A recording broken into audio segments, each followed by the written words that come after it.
ಈ ಜಾಗದಿಂದ ನಮ್ಮ ಭೂಲೋಕವನ್ನು ಬಿಟ್ಟು ತಮ್ಮ ಗೋಲೋಕಕ್ಕೆ ತೆರಳುತ್ತಾ ಇರುವಂಥವರು ನಾನೆಲ್ಲೋ ಭೂಮಿ ಒಳಗಡೆ ಬಂದಿದ್ದೀನಿ ಅಂತ ಅನಿಸ್ತಾ ಇದೆ.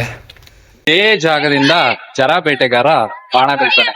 ಇಲ್ಲಿ ಶ್ರೀಕೃಷ್ಣರ ಚರಣ ಪಾದವನ್ನ ನಾವು ಇಲ್ಲಿ ನೋಡ್ಬೋದು.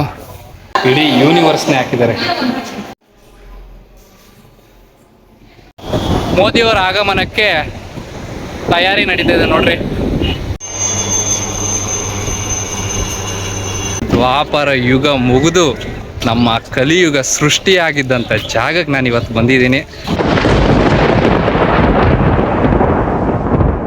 ದ್ವಾರಕೆಯಿಂದ ಸೋಮನಾಥ್ಗೆ ಟ್ರಾವೆಲ್ ಮಾಡ್ತಾ ಇದ್ದೇನೆ. ಇದು ಅಲ್ಲಿ ನೋಡಿದ್ರೆ ಅಚಾನಕ್ ನಮ್ಮ ಕನ್ನಡದವರು ಅಂದ್ರೆ ಬಳ್ಳಾರಿಯವ್ರು ಸಿಕ್ಕಿ ನೋಡಿ ಹಾಗೆ ಅವರ ಸ್ಪೆಷಲ್ ಊಟ ಕೊಟ್ಟಿದ್ದಾರೆ. ಏನ್ ಸರ್ ಇದು? ರೊಟ್ಟಿ ರೊಟ್ಟಿ ಶೇಂಗಾ ಪುಡಿ ಪುಡಿ ಇದು ನಮ್ದು ಬಹಳ ಫೇವರೇಟ್ ನೋಡ್ರಿ. ಇಲ್ಲಿ ಕನ್ನಡದವ್ರ ಪ್ರೀತಿ ನೋಡ್ರಿ. ಅದಕ್ಕೆ ನಿಮ್ ಜೊತೆಲಿ ಇದು ಮಾಡ್ತದೆ. ಜೋಳದ ರೊಟ್ಟಿ, ಸಜ್ಜೆ ರೊಟ್ಟಿ, ಶೇಂಗಾ ಪುಡಿ, ಗುರಳ್ ಚಟ್ನಿ, ಮುಂಚೆ ಚಟ್ನಿ, ಮಾವಿನಕಾಯಿ ಚಟ್ನಿ, ಎಲ್ಲ ಐಟಮ್ಸ್ ಇದೆ ಸರ್. ಸಖತ್ತು ನೋಡ್ರಿ. ಊಟಕ್ಕೆ ಏನು ಬರ್ತಾ ಇಲ್ಲ, ಯಾರಾದ್ರೂ ಬರ್ಬೋದು ನೋಡ್ರಿ. ಅದು ಊಟಕ್ಕೆ ಕೊರತೆ ಇಲ್ಲ, ಎಲ್ಲ ಬರ್ಬೋದು ಅಂತ. ಎಲ್ಲರೂ ಬರ್ಬೋದು. ನಮ್ ಕರ್ನಾಟಕದ ನಮ್ದು ಒಗ್ಗಟ್ಟಾಗಿ ಇರ್ಲೇಬೇಕಲ್ಲ. ಕನ್ನಡದವ್ರು ಸಿಕ್ಕರೆ ನಮಗೆ ಒಂಥರ ಖುಷಿನೇ. ಹೆಂಗೆ ನೋಡಿ, ಸಖತ್ತು ಖುಷಿ ಆಯ್ತು ಎಲ್ಲರನ್ನು ಭೇಟಿ ಮಾಡಿ. ಈಗ ನಾಳೆ ಬೆಳಗ್ಗೆ ಸೋಮನಾಥ್ ರೀಚ್ ಆದ್ಮೇಲೆ ನೆಕ್ಸ್ಟ್ ಕಂಟಿನ್ಯೂ ಮಾಡ್ತೀನಿ. ಎಲ್ಲ ಥ್ಯಾಂಕ್ ಯು. ಥಮ್ಸ್ ಅಪ್ ಎಲ್ಲ ಬಾಯ್.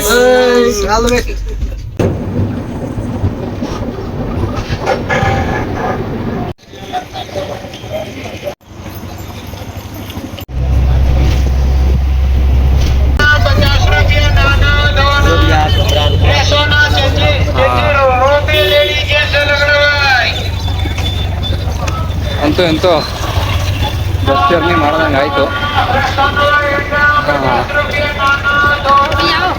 ಸಖತ್ತಾಗಿತ್ತು ನೋಡ್ರಿ. ಸರ್ಕಲ್ ಏನು ಸಖತ್ತಾಗಿದೆ.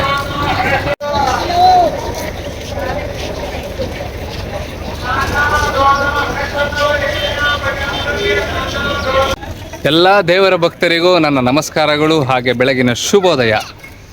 ಲಾಸ್ಟ್ ವಿಡಿಯೋದಲ್ಲಿ ನೀವು ದ್ವಾರಕಾಧೀಶನ ದ್ವಾರಕ ನೋಡಿದ್ರಿ. ಹಾಗೆ ವಿಡಿಯೋ ಲಾಸ್ಟಲ್ಲಿ ಒಂದು ಮಾತು ಹೇಳಿದ್ದೆ, ಏನು ಅಂತಂದರೆ ದ್ವಾರಕಾ ನಗರ ಈಗಲೂ ಇದೆ, ಆದರೆ ಸಮುದ್ರದ ಒಳಗಡೆ ಇದೆ. ಹಾಗೆ ಆ ಸಮುದ್ರದ ಒಳಗಡೆಗೆ ದ್ವಾರಕಾ ನಗರ ಹೋಗೋದಕ್ಕೆ ಕಾರಣ ಕೂಡ ಒಂದು ಸ್ತ್ರೀ ಆಗಿರ್ತಾಳೆ ಅಂತ ಹೇಳಿದ್ದೆ. ಆದರೆ ಆ ಸ್ತ್ರೀ ಯಾರು, ಹಾಗೆ ಆ ಸ್ತ್ರೀ ಕೊಟ್ಟಿದ್ದ ಶಾಪ ಏನು ಅಂತ ಈ ವಿಡಿಯೋ ಕೊನೆವರೆಗೂ ನೋಡಿ, ಆಮೇಲೆ ಆ ಕತೆ ಹೇಳ್ತೀನಿ. ಅದಕ್ಕಿಂತ ಮುಂಚೆ ನಾವು ಲಾಸ್ಟ್ ವಿಡಿಯೋದಲ್ಲಿ ನಾನು ನಿಮ್ಮನ್ನು 12 ಜ್ಯೋತಿರ್ಲಿಂಗಗಳಲ್ಲಿ 10ನೇ ಜ್ಯೋತಿರ್ಲಿಂಗಕ್ಕೆ ಕರ್ಕೊಂಡೋಗಿದ್ದೆ ಅಲ್ವಾ. ಆದರೆ ಇವಾಗ ನಾನು ಆ 12 ಜ್ಯೋತಿರ್ಲಿಂಗಗಳಲ್ಲಿ ಮೊದಲನೇ ಜ್ಯೋತಿರ್ಲಿಂಗ ಬರೋದೇ ಸೋಮನಾಥ ಜ್ಯೋತಿರ್ಲಿಂಗ. ನಾನಿವಾಗ ಅಲ್ಲಿ ಕರ್ಕೊಂಬಂದಿದ್ದೀನಿ. ಫಸ್ಟು ನಮ್ಮ ಮಹಾದೇವನ ದರ್ಶನ ಮಾಡಿಕೊಂಡು ಆಮೇಲೆ ನಿನಗೆ ಕತೆ ಹೇಳೋದಕ್ಕೆ ಸ್ಟಾರ್ಟ್ ಮಾಡ್ತೀನಿ. ಓಕೆ, ಬನ್ನಿ.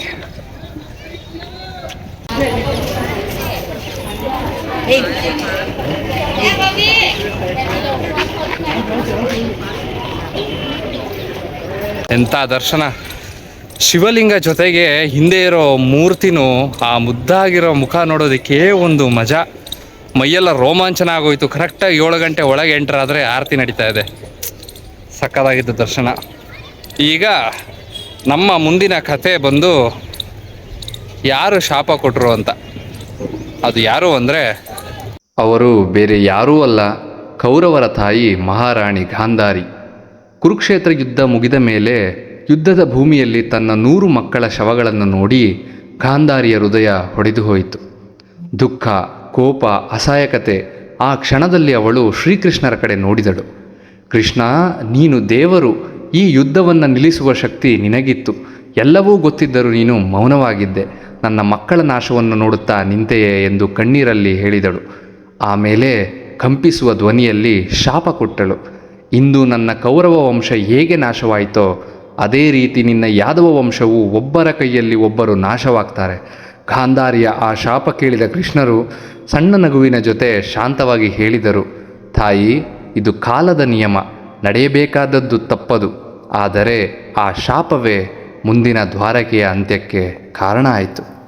ಹಿಂಗೆ ಹೋಗ್ತಾ ಇರಬೇಕಾದ್ರೆ ಮಧ್ಯದಲ್ಲಿ ನನಗೆ ಯಾವ ಮಂದಿರ ಸಿಕ್ತು ಅಂದರೆ ಶ್ರೀರಾಮನ ಮಂದಿರ.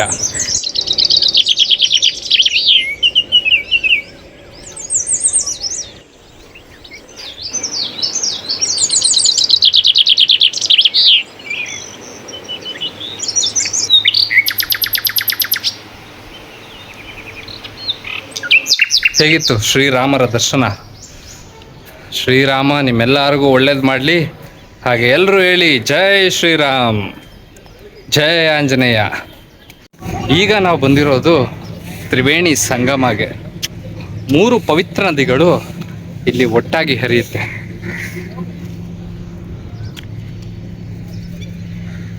ಇಲ್ಲಿ ಸೇರಿರುವ 3 ನದಿಗಳು ಹಿರಣ್, ಕಪಿಲ ಹಾಗೂ ಸರಸ್ವತಿ. ಪುರಾಣಗಳ ಪ್ರಕಾರ ಶ್ರೀಕೃಷ್ಣರು ಭೂಲೋಕದ ಅವತಾರ ಮುಗಿಸುವ ಸಮಯ ಬಂದಾಗ ಬಾಣ ಬಿದ್ದ ನಂತರ ಬಲ್ಕಾ ತೀರ್ಥದಿಂದ ನಡೆದು ಈ ಸಂಗಮದ ಬಳಿ ಬಂದರು. ಅಲ್ಲಿ ಈ 3 ನದಿಗಳ ತೀರದಲ್ಲಿ ಶಾಂತವಾಗಿ ಕುಳಿತು ಧ್ಯಾನ ಮಾಡಿದರು. ನದಿಗಳು ಕೂಡ ಕೃಷ್ಣನನ್ನು ನೋಡಿ ದುಃಖಪಟ್ಟವು ಅಂತ ಹೇಳ್ತಾರೆ.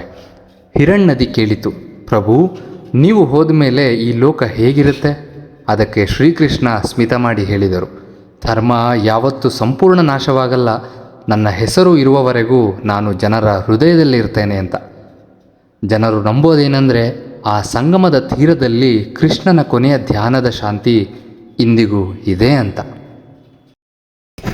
ಈಗ ನಾವು ಹೋಗ್ತಾ ಇರೋದು ಪಾಂಡವ ಗುಫಾಗೆ. ರೋಡೆಲ್ಲ ಚಿಕ್ಕ ಚಿಕ್ಕ ರೋಡ್ಗಳು. ಈ ಥರ ಇದೆ. ಈಗ ಸೀದಾ ಗಲ್ಲಿಲಿ ಹೋಗ್ಬೇಕಂತೆ. ಮೆಟ್ಲತ್ಕೊಂಡು ಹೋಗ್ತಾ ಇದ್ದೀನಿ. ಅಲ್ಲೋಗಿ ನಿಮಗೆ ಪಾಂಡವ ಗುಫಾದು ಕಥೆ ಹೇಳ್ತೀನಿ. ಮಹಾಭಾರತದ ನಂತರ ಪಾಪ ಪರಿಹಾರಕ್ಕಾಗಿ ಮತ್ತು ತೀರ್ಥಯಾತ್ರೆಗಾಗಿ ಪಾಂಡವರು ಭಾರತದೆಲ್ಲೆಡೆ ಸಂಚರಿಸಿದರು. ಅಂತಹ ಪ್ರಯಾಣದಲ್ಲಿ ಅವರು ಸೋಮನಾಥ್ ಪ್ರದೇಶಕ್ಕೂ ಬರುತ್ತಾರೆ. ಸಂಜೆಯ ಸಮಯ. ಸಮುದ್ರದ ಅಲೆಗಳ ಶಬ್ದ ಮಾತ್ರ ಕೇಳಿಸುತ್ತಿತ್ತು. ಆಗ ಅರ್ಜುನ ಹೇಳ್ತಾನೆ, ಅಣ್ಣ, ಈ ಜಾಗದಲ್ಲಿ ವಿಚಿತ್ರ ಶಾಂತಿ ಇದೆ. ಆಮೇಲೆ ಯುಧಿಷ್ಠಿರ ಸುತ್ತಲೂ ನೋಡಿ ಹೇಳ್ತಾನೆ, ಇದು ಸಾಮಾನ್ಯ ಸ್ಥಳ ಅಲ್ಲ, ದೇವರು ಸ್ಪರ್ಶ ಇರುವ ಭೂಮಿ. ಅವರು ಅಲ್ಲೇ ಒಂದು ಗುಹೆಯಲ್ಲಿ ಕೆಲ ದಿನ ತಂಗುತ್ತಾರೆ, ಧ್ಯಾನ ಮಾಡುತ್ತಾರೆ, ಶಿವನ ಆರಾಧನೆ ಮಾಡುತ್ತಾರೆ. ಇವತ್ತು ಆ ಜಾಗವನ್ನೇ ಪಾಂಡವ್ ಗುಫಾ ಅಂತ ಕರೀತಾರೆ. ಜನರ ನಂಬಿಕೆ ಏನಂದರೆ ಆ ಗುಹೆ ಒಳಗಡೆ ಪಾಂಡವರು ಕೂತು ಧ್ಯಾನ ಮಾಡಿದ ಶಕ್ತಿ ಇವತ್ತಿಗೂ ಇದೆ. ಅದಕ್ಕೆ ಅಲ್ಲಿ ಹೋಗುವವರು ನಿಧಾನವಾಗಿ ಮಾತಾಡ್ತಾರೆ. ಯಾಕಂದರೆ ಅದು ಕೇವಲ ಗುಹೆ ಅಲ್ಲ, ಮಹಾಭಾರತದ ನೆನಪು ಇನ್ನೂ ಉಸಿರಾಡುತ್ತಿರುವ ಒಂದು ಪವಿತ್ರ ಜಾಗ. ದಾಟದ್ಮೇಲೆ ದರ್ಶನ ಆಯಿತು. ಮಾತಾಜಿದು ನಿಂತ್ಕೊಳ್ಳೋಕ್ಕಾಗಲ್ಲ, ಎಲ್ಲ ಕೂತ್ಕೊಂಡೇ ಬರಬೇಕು.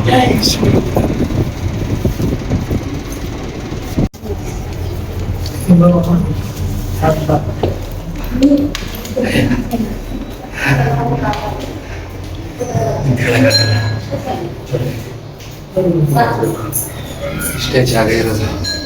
ಇಷ್ಟೇ ಜಾಗದಲ್ಲೇ ಹತ್ಕೊಂಡು ಹೋಗ್ಬೇಕು.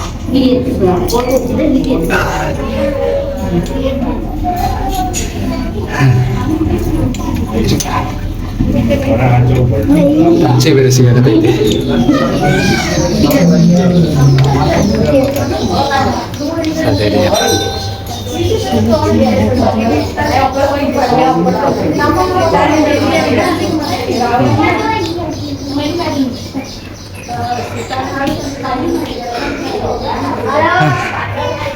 ನೋಡಿದ್ರಲ್ಲ,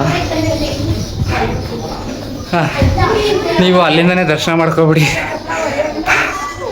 ಆದರೆ ನಿಜವಾಗ್ಲೂ ಹೇಳ್ಬೇಕಂದ್ರೆ ಇಲ್ಲಿಗೆ ಬಂದು ಅದನ್ನು ಫೀಲ್ ಮಾಡಿ.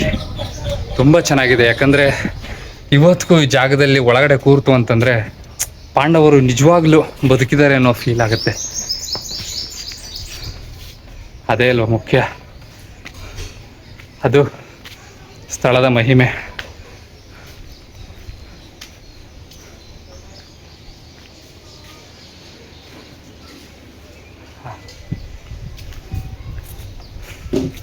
ಸೂರ್ಯಕುಂಡ ಹತ್ರ ಹೋಗೋಣ ಇವಾಗ. ರೋಡ್ ಹೆಂಗಿದೆ, ಸಕ್ಕತ್ತಾಗಿದೆ.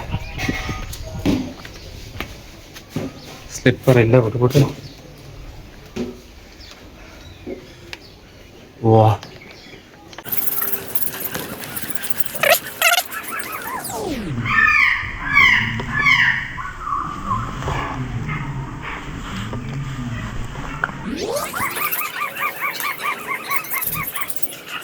ಶ್ರೀಕೃಷ್ಣರು ದೇಹ ತ್ಯಾಗ ಮಾಡಿದ ನಂತರ ಆ ಕ್ಷಣವನ್ನು ನೋಡಲು ದೇವತೆಗಳು ಬಂದರು ಅಂತ ನಂಬಿಕೆ ಇದೆ. ಅಲ್ಲಿ ಸೂರ್ಯದೇವನು ಕೂಡ ಪ್ರತ್ಯಕ್ಷನಾಗಿ ಕೃಷ್ಣರಿಗೆ ಗೌರವ ಸಲ್ಲಿಸಿದರೆಂದು ಪುರಾಣಗಳಲ್ಲಿ ಉಲ್ಲೇಖ ಬರುತ್ತದೆ ಅಂತ ಹೇಳ್ತಾರೆ. ಆ ಕಾರಣದಿಂದ ಆ ಪ್ರದೇಶದಲ್ಲಿ ಸೂರ್ಯದೇವರಿಗೆ ಸಂಬಂಧಿಸಿದ ದೇವಸ್ಥಾನ ನಿರ್ಮಾಣ ಆಯಿತು ಅನ್ನೋ ನಂಬಿಕೆ ಇದೆ. ಇನ್ನೊಂದು ಸ್ಥಳೀಯ ನಂಬಿಕೆ ಪ್ರಕಾರ ಕೃಷ್ಣರು ಭೂಮಿಯಿಂದ ವೈಕುಂಠಕ್ಕೆ ತೆರಳುವಾಗ ಆಕಾಶವೇ ಅದ್ಭುತ ಬೆಳಕಿನಿಂದ ತುಂಬಿತ್ತು. ಆ ದಿವ್ಯ ಪ್ರಕಾಶವನ್ನು ಸೂರ್ಯನ ತೇಜಸ್ವಿಗೆ ಹೋಲಿಸಿ ಅಲ್ಲಿ ಸೂರ್ಯ ದೇವಸ್ಥಾನ ಕಟ್ಟಲಾಯಿತು ಅಂತ ಹೇಳ್ತಾರೆ. ಇನ್ನೂ ಕೂಡ ದೇಹೋತ್ಸರ್ಗ ತೀರ್ಥ ಹತ್ತಿರ ಇರುವ ಈ ಪ್ರದೇಶಕ್ಕೆ ಹೋಗಿದ್ರೆ ಕೃಷ್ಣರ ಅಂತಿಮ ಲೀಲೆಯ ಶಾಂತಿ, ಭಕ್ತಿ, ಆಧ್ಯಾತ್ಮಿಕ ಭಾವನೆ ತುಂಬ ಗಾಢವಾಗಿ ಅನುಭವ ಆಗುತ್ತೆ. ಇದೇ ಸೂರ್ಯಕುಂಡ. ನಾನೆಲ್ಲೋ ಭೂಮಿ ಒಳಗಡೆ ಬಂದಿದ್ದೀನಿ ಅಂತ ಅನ್ನಿಸ್ತಾ ಇದೆ. ಏನಕ್ಕೆ ನೋಡಿ, ಇದು ಗುಹೆ ಕೆಳಗಡೆ ಇರೋದು.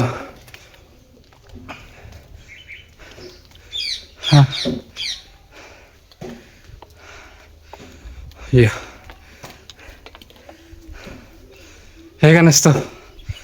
ನೀವುಗಳನ್ನು ಇಲ್ಲಿಗೆ ಬಂದಾಗಂತೂ ಈ ಥರ ಪ್ಲೇಸಸ್ಗಳನ್ನ ಮಿಸ್ಸೇ ಮಾಡೋಕೆ ಹೋಗ್ಬಿಡಿ. ಏನೋ ಟ್ರಿಪ್ಪಿಗೆ ಬಂದಂಗೆ ಬರಬೇಡಿ. ಯಾಕೆ ಅಂತಂದರೆ ಇದೆಲ್ಲ ಕತೆಗಳು ನಿಮ್ಗೆ ಗೊತ್ತಿತ್ತು ಅಂತಂದರೆ ಅದು ನಿಮ್ಗೆ ಯೂಸ್ ಆಗುತ್ತೆ ಅಂತೇಳಿ ನಾನು ಇಷ್ಟೊಂದು ಕಷ್ಟಪಟ್ಟು ನಿಮಗೆ ನೀಟಾಗಿ ಕತೆಗಳನ್ನ ಬರ್ಕೊಂಡು ನಿಮಗೆ ಸ್ಟೋರಿ ಹೇಳ್ತಾ ಇರೋದು. ಎಲ್ಲರ ಥರ ಜಸ್ಟ್ ಬಂದೆ ಲಾಗ್ ಥರ ಒಂದು ತೋರಿಸ್ದೆ, ಈ ಜಾಗ ನೋಡಿ ಆ ಜಾಗ ನೋಡಿ ಅನ್ನೋ ಥರ ಹೇಳಬಾರ್ದು. ನಿಮಗೆ ಕತೆ ಗೊತ್ತಿದ್ದು ಅದನ್ನು ತಿಳ್ಕೊಂಡು ನೀವು ಬರಲಿ ಅನ್ನೋ ಉದ್ದೇಶಕ್ಕೆ ನಾನು ವಿಡಿಯೋ ಮಾಡ್ತಾ ಇರೋದು. ಹಾಗೆ ಮುಂದೆ ಮಾಡೋದು ಕೂಡ ಅದೇ ಉದ್ದೇಶದಿಂದನೇ. ಈಗ ಮುಂದಿನ ಜಾಗಕ್ಕೆ ಹೋಗೋಣ. ಹಾಗೆ 11ನೇ ತಾರೀಕು ಇಲ್ಲಿ ನಮ್ಮ ಪ್ರಧಾನಿ ನರೇಂದ್ರ ಮೋದಿಯವರು ಬರ್ತಾ ಇದ್ದಾರೆ. ಆದ್ದರಿಂದ ಇಲ್ಲಿ ನೋಡಿ ಪೂರ್ತಿ ಹೆಲಿಪ್ಯಾಡ್ ರೆಡಿ ಆಗ್ತಾ ಇದೆ. ಹಾಗೆ ಟೈಟ್ ಸೆಕ್ಯೂರಿಟಿ ಆಗ್ತಾ ಇದೆ. ಏನೋ ನನ್ನ ಅದೃಷ್ಟಕ್ಕೆ ಇವತ್ತು ದರ್ಶನ ಮಾಡ್ಕೋತಾ ಇದ್ದೀನಿ. ನಾಳೆಯಿಂದ ಈ ರೋಡ್ ಪೂರ್ತಿ ಬ್ಲಾಕ್ ಅಂತೆ.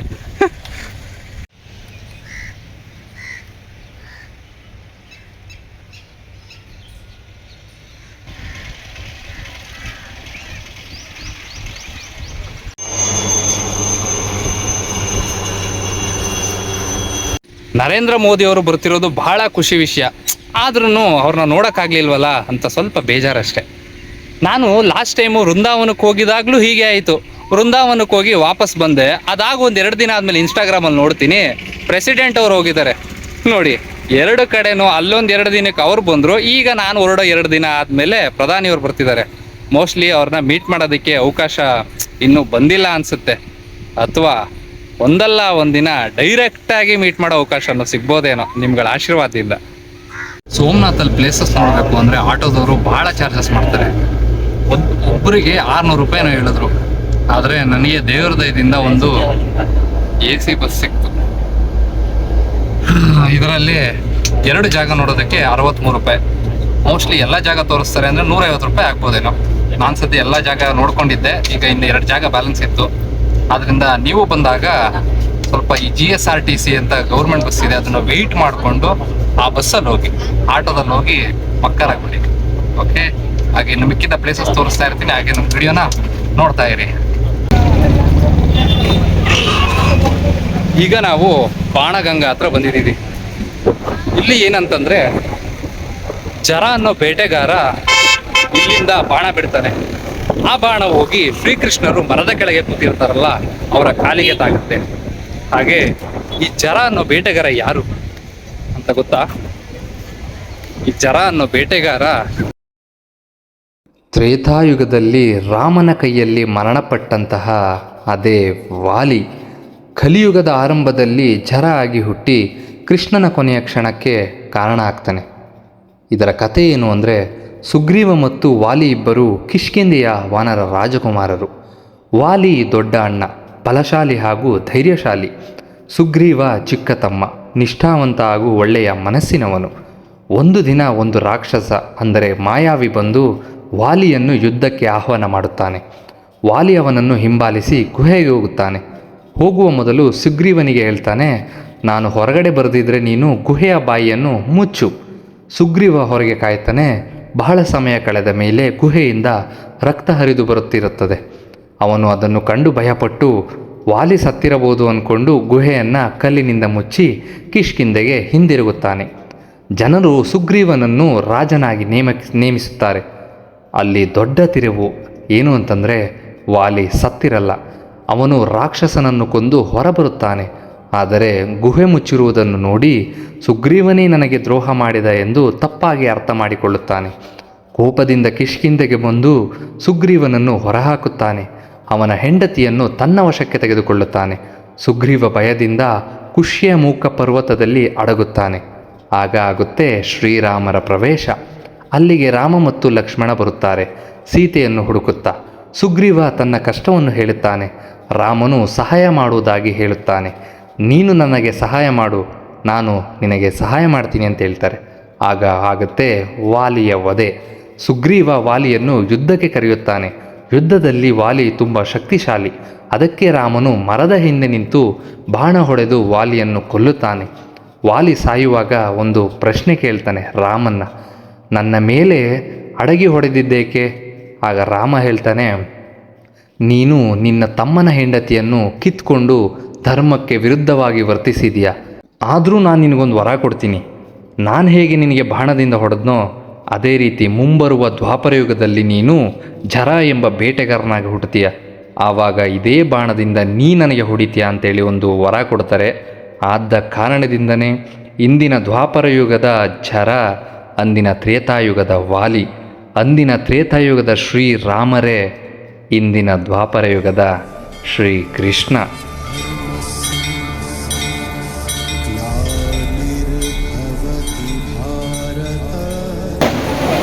ಅಲ್ಲಿ ಇತ್ತಲ್ಲ ಅದೇ ಮರದ ಹತ್ರ ಕೆಳಗಡೆ ಕೂತಿದ್ದು ಇವತ್ತು ಆ ಮರನ ಹಾಗೆ ಉಳಿಸ್ಕೊಂಡಿದ್ದಾರೆ.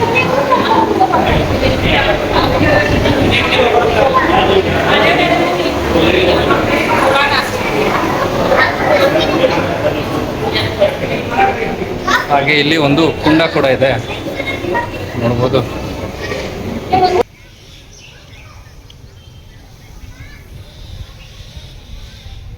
ನಾನಿವಾಗ ನಿಮ್ಮನ್ನ ಕರ್ಕೊಂಡು ಹೋಗ್ತಾ ಇರೋಂಥ ಜಾಗ ದೇಹೋತ್ಸರ್ಗ ತೀರ್ಥ ಅಂತ. ಇದು ಜಾಗ ಏನು ಅಂತಂದ್ರೆ, ಜರ ಬಿಟ್ಟ ಬಾಣ ಶ್ರೀಕೃಷ್ಣರ ಕಾಲಿಗೆ ತಾಗಿದ ಮೇಲೆ ಅವನು ಕ್ಷಮಾಪಣೆ ಕೇಳಿ ಅಲ್ಲಿಂದ ಶ್ರೀಕೃಷ್ಣರು ಅವನಿಗೆ ಹೊರಡೋದಕ್ಕೆ ಹೇಳ್ತಾರೆ. ಅದಾದ್ಮೇಲೆ ಶ್ರೀಕೃಷ್ಣರು ಮೆಲ್ಲನೆ ನಡ್ಕೊಂಡು ಹಾಗೆ ಈ ಜಾಗಕ್ಕೆ ಬರ್ತಾರೆ. ಇಲ್ಲೇ ಬಂದು ತಮ್ಮ ಮಾನವ ದೇಹವನ್ನು ತ್ಯಜಿಸಿ ತಮ್ಮ ವೈಕುಂಠಕ್ಕೆ ತೆರಳಿದಂತಹ ಸ್ಥಳ ಇದು. ಅಂತ ಪವಿತ್ರವಾದ ಸ್ಥಳನ ಈಗ ನಿಮಗೆ ದರ್ಶನ ಮಾಡಿಸ್ತೀನಿ ನೋಡಿ. ಇದೇ ಜಾಗದಲ್ಲೇನೆ ಕೊನೆಯ ದ್ವಾಪರ ಯುಗ ಮುಗಿದು ನಮ್ಮ ಕಲಿಯುಗ ಸೃಷ್ಟಿಯಾಗಿದ್ದಂಥ ಜಾಗಕ್ಕೆ ನಾನು ಇವತ್ತು ಬಂದಿದ್ದೀನಿ. ತೋರಿಸ್ತೀನಿ ಬನ್ನಿ.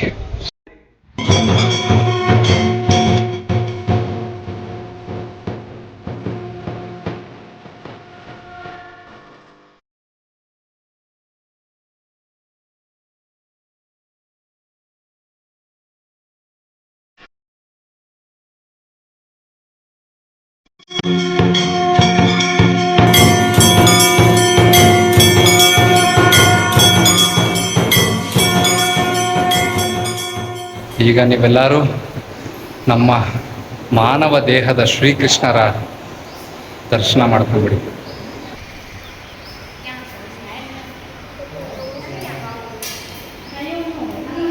ಮಹಾಭಾರತ ಯುದ್ಧ ಆದಮೇಲೆ ಯಾದವ ವಂಶದೊಳಗೆ ಜಗಳ ಶುರುವಾಗುತ್ತೆ. ಒಬ್ಬರನ್ನೊಬ್ಬರು ಹೊಡೆದುಕೊಂಡು ಯಾದವರು ನಾಶ ಆಗ್ತಾರೆ. ಅದನ್ನು ನೋಡಿ ಶ್ರೀಕೃಷ್ಣರಿಗೆ ತಮ್ಮ ಅವತಾರ ಮುಗಿಯೋ ಸಮಯ ಬಂದಿದೆ ಎಂದು ಗೊತ್ತಾಗುತ್ತೆ. ಆ ಸಮಯದಲ್ಲಿ ಅಣ್ಣನಾದ ಬಲರಾಮ ಶಾಂತವಾಗಿ ಸಮುದ್ರದ ತೀರ ಬಳಿ ಹೋಗಿ ಧ್ಯಾನಕ್ಕೆ ಕೂರ್ತಾರೆ. ಕಥೆಯ ಪ್ರಕಾರ ಅವರು ಯೋಗ ಶಕ್ತಿಯಿಂದ ತಮ್ಮ ದೇಹ ತ್ಯಾಗ ಮಾಡ್ತಾರೆ. ಆಗ ಅವರ ಬಾಯಿಯಿಂದ ಒಂದು ದೊಡ್ಡ ಬಿಳಿ ನಾಗ ಹೊರಬಂದು ಸಮುದ್ರದ ಕಡೆ ಹೋಗುತ್ತದೆ. ಆ ನಾಗ ಯಾರು ಅಂದರೆ ಆದಿಶೇಷನ ಅವತಾರ. ಹಿಂದೂ ಪುರಾಣಗಳಲ್ಲಿ ಬಲರಾಮನನ್ನು ಆದಿಶೇಷನ ಅವತಾರ ಅಂತ ಹೇಳ್ತಾರೆ. ಅದಕ್ಕಾಗಿಯೇ ದೇಹೋತ್ಸರ್ಗ ಹತ್ತಿರ ಇರುವ ಈ ಬಲರಾಮ ಗುಹೆ ಬಹಳ ಪವಿತ್ರ ಅಂತ ನಂಬಿಕೆ ಇದೆ. ಹಾಗೆ ಇಲ್ಲಿ ಶ್ರೀಕೃಷ್ಣರ ಚರಣ ಪಾದವನ್ನು ನಾವು ಇಲ್ಲಿ ನೋಡ್ಬೋದು. ಇದೇ ಜಾಗದಲ್ಲಿ ಅವರ ಪಾದ ಗುರುತು ಇನ್ನೂ ಹಾಗೆ ಇದೆ.